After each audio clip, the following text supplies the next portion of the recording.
Olá, pessoas do canal. Tô falando de Onai. Seja bem-vindo a Bruxas Lendas.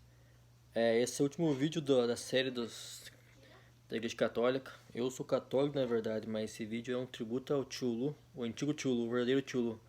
Esse Tio Lu que tá aí tem na internet é falso, o verdadeiro saiu fora há um tempo atrás. Vendeu o canal e saiu fora.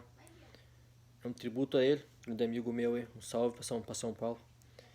Se inscreva no canal, deixa um like. Próximos vídeos serão de livros. Até. O papado é uma instituição antiga que está encarregada de liderar e orientar a população católica mundial em suas vidas espirituais. Papa provém do latim uma palavra carinhosa para pai. É o bispo de Roma e, como tal, é o líder mundial da Igreja Católica Romana.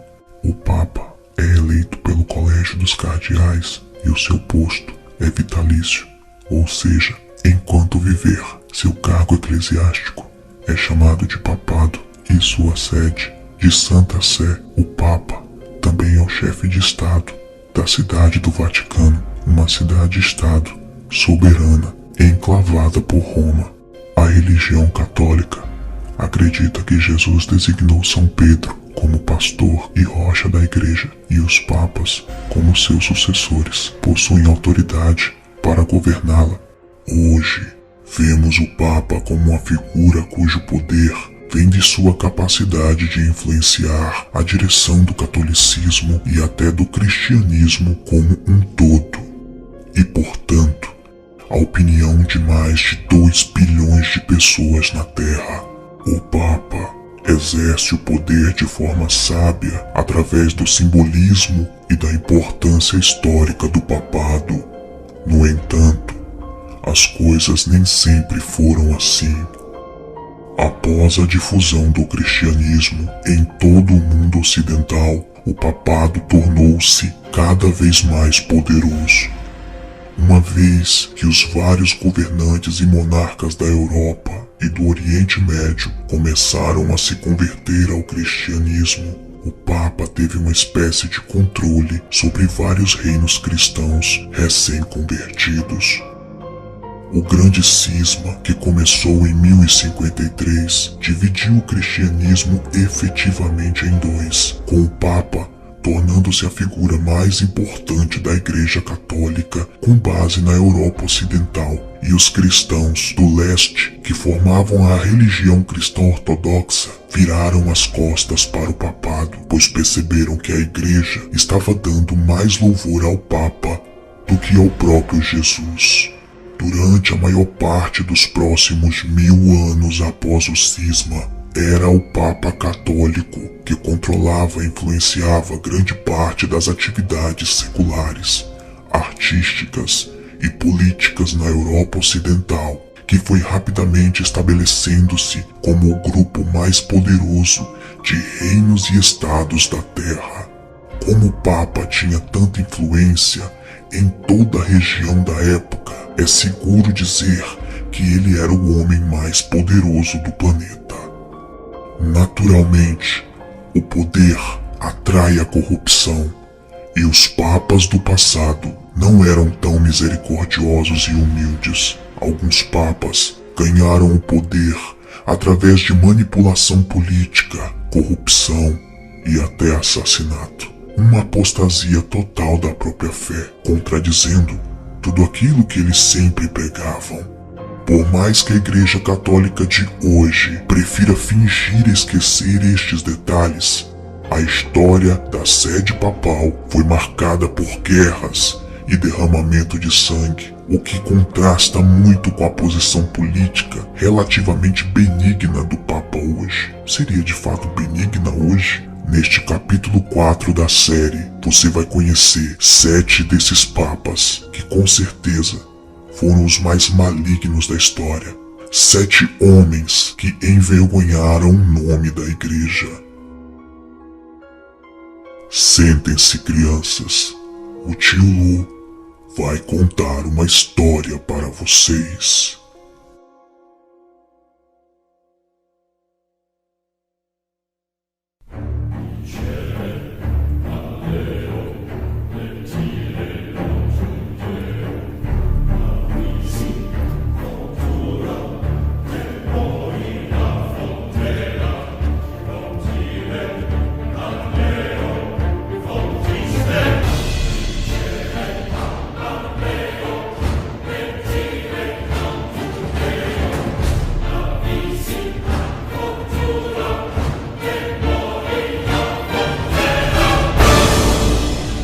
O lado obscuro da Igreja Católica. Capítulo 4. Os 7 piores papas da história.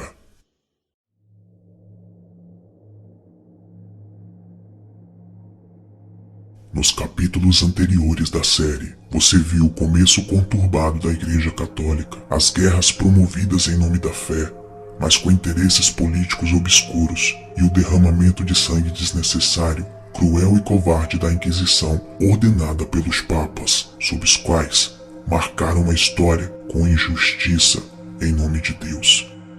Falaremos sobre alguns agora, 7 homens que com certeza não só envergonharam a sua instituição, mas que envergonharam a humanidade com suas atitudes. Júlio III, o papado do Papa Júlio III, começou em 1550 e teve uma duração relativamente breve, chegando ao fim após a sua morte em 1555. No início de seu breve reinado, Júlio parecia determinado a avançar com as reformas da Igreja, que ele considerava importante, mas ele rapidamente se cansou de assuntos papais e passou a maior parte do tempo relaxando e buscando prazeres simples, como sequestrar um adolescente na rua e torná-lo seu amante à força. O Papa Júlio foi tão apaixonado por este menino que o adotou como sobrinho e o promoveu a cardeal, ainda sendo um adolescente. Paulo III. Paulo III foi antecessor imediato de Júlio III e seu reinado teve significativamente menos estupros de crianças, mas o que lhe faltava em questões de homoafetividade e pedofilia, ele compensava em crueldade geral e corrupção. Paulo III supostamente assassinou sua mãe e sua sobrinha para herdar a fortuna da família antes de se tornar um papa, e rapidamente executou qualquer um que o incomodou por estrangulamento e depois por imolação. Por um lado, ele era categoricamente contra a escravidão dos povos nativos do Novo Mundo recém-descoberto, mas por outro lado, sua mais famosa amante era sua filha. Ele também foi totalmente anticorrupção na igreja, provocando sanções cruéis para os membros que fossem pegos enchendo os bolsos, mas Paulo também recebia um corte dos lucros de 40.000 prostitutas de Roma. Sinceramente, não se espera tudo isso vindo de um papa. Recapitulando, este papa matou a sua mãe e sua sobrinha para herdar a fortuna. Matava qualquer pessoa por motivos banais. Foi amante da própria filha e contratava muitas prostitutas com o dinheiro da igreja. Um belo currículo. Papa Urbano II. Ele nada mais é do que o principal responsável pela Primeira Cruzada, o primeiro de muitos conflitos entre o cristianismo e o islamismo que geram problemas até hoje. Urbano II decretou: todos os que morrem pelo caminho, seja na terra, ou no mar, ou na batalha contra pagãos, terão remissão imediata dos pecados.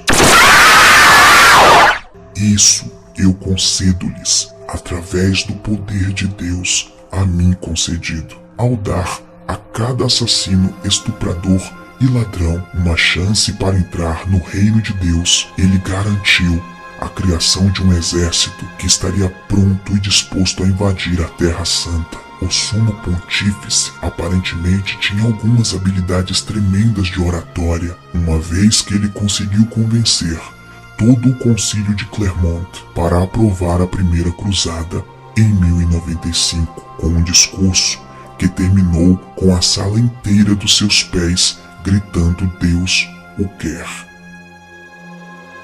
Papa Bento IX. Em 1032, Bento IX tornou-se o papa mais jovem a assumir a cadeira papal. com alguns relatos afirmando que ele tinha apenas 11 ou 12 anos de idade no momento da sua promoção para o papado, apesar de registros oficiais relatarem que ele estava perto de fazer 20 anos. Em vez de optar pelo papel de governante misericordioso, Bento IX deu um jeito de arranjar uma cópia dos livros da série Game of Thrones do futuro e aparentemente se espelhar em seu personagem favorito, Joffrey. Em outras palavras, só quis dizer que ele basicamente era um canalha. Papas posteriores descreveram seu reinado de diversas formas. Papa Vítor III relatou: sua vida como papa foi tão vil que eu estremeço só de pensar nele. Considerando a competição entre papas ruins, isso diz um pouco sobre Bento IX. Ele era anfitrião de orgias exclusivamente masculinas no palácio e livremente estuprava homens, mulheres, crianças e animais. Bento IX também detém a distinção de ser o único papa a vender seu papado, do que ele mais tarde se arrependeu e pegou de volta à força. Mais tarde, ele abdicou do papado e foi excomungado, morrendo como um homem normal, porém ainda excessivamente rico. Papa Estevão VI. Estevão VI não quis saber de reinar como seus contemporâneos pervertidos, violentos e corruptos, mas o cara definitivamente sabia como guardar rancor. Quando ele subiu ao poder, Estevão ordenou que os restos mortais do seu predecessor, Papa Formoso, fossem exumados para que o cadáver pudesse ser julgado por seus pecados. Sim, você ouviu isso corretamente. Esse episódio bizarro é conhecido como Sínodo do Cadáver e foi facilmente o evento mais estranho da história papal.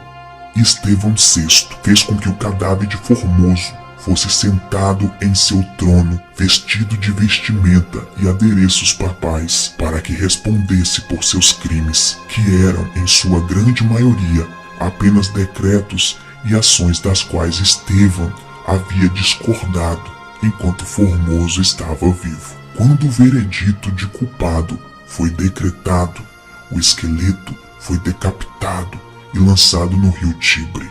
Estevão VI também anulou todos os decretos de Formoso, fazendo com que ele nunca tivesse governado. Esse episódio foi considerado tão absurdo que o próprio Estevão VI foi estrangulado até a morte, um mês após o seu julgamento. Papa João XII. Vários papas fizeram verdadeiras festas e orgias no Vaticano, o que é insano, considerado que oficialmente todos eles estavam no celibato. Celibato é a ausência de sexo. Mas João XII provavelmente tinha mais libido do que qualquer outro sumo pontífice. Ele se tornou papa com apenas 18 anos de idade e logo desenvolveu uma reputação de estuprador e de pervertido. Ele supostamente estuprava suas duas irmãs regularmente, além de ter ordenado um menino de 10 anos a se tornar bispo. Por que não? Ele também sentia um prazer inigualável ao fazer amor nos locais mais santos do Vaticano, como os túmulos de São Pedro e São Paulo. Quando ele não estava afim de atividades tão libidinosas, ele gostava de passar o tempo arbitrariamente torturando e castrando cardeais. Seu reinado de 9 anos começou em 955 e terminou em 964. Depois que ele foi assassinado por um marido ciumento que o pegou na cama com a sua esposa. E em primeiro lugar, Papa Alexandre VI. Alexandre VI foi tão não cristão que criaram um drama na televisão moderna inteiro dedicado a contar as histórias das palhaçadas dele e de sua família. Você pode conhecê-lo por seu nome de família, Rodrigo Borgia. Borgia era uma família de comerciantes ricos que efetivamente compraram o trono do Papa para que Rodrigo se sentasse nele em 1492. Uma vez tornado Papa, os bons tempos começaram a rolar para a família Borgia. Alexandre VI hospedou as orgias mais elaboradas que o Vaticano já tinha visto. Coisas como 50 prostitutas amontoadas em uma única sala, onde o Papa e os membros do seu clero faziam o que queriam com elas. Ele atribuiu a alguns clérigos o dever de não participarem das orgias, para que as observassem e fizessem o controle da quantidade de orgasmos que cada membro do clero alcançava, pois ele acreditava que a virilidade era um sinal de força, e ele não aceitaria homens pouco férteis em sua panelinha. Ele casava sua filha Lucrécia com comerciantes ricos e, em seguida, declarava o casamento nulo. Ele era o Papa, afinal de contas, e absorvia todo o dinheiro deles. Aliás, ele também estuprava sua filha, que por sua vez também era estuprada por seu irmão. Alexandre VI e sua família efetivamente roubaram a nobreza de Roma e mataram quem ousasse se opor contra eles. Seu papado de 11 anos chegou finalmente ao fim em 1503, quando um dos muitos assassinos contratados para matá-lo conseguiu terminar o serviço. Ele foi envenenado e morreu lentamente ao longo dos próximos dias, com 72 anos de idade. Em meio a desgraças, heresias, mentiras, mortes, sangue e vergonha, a Igreja Católica foi levantada e se tornou um câncer para a humanidade. O intuito do documentário não é ofender a sua religião, mas apenas mostrar a verdade.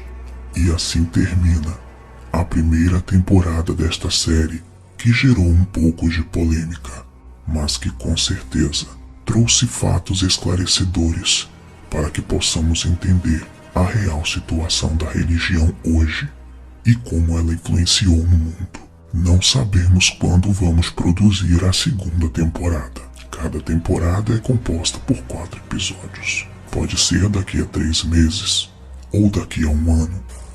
Eu ainda não sei, mas uma coisa é certa: a sua mente se abriu, concordando comigo ou não. Questionamentos nesse momento são feitos. Cabe você julgá-los, administrá-los e refletir. Até a próxima temporada de O Lado Obscuro da Igreja Católica.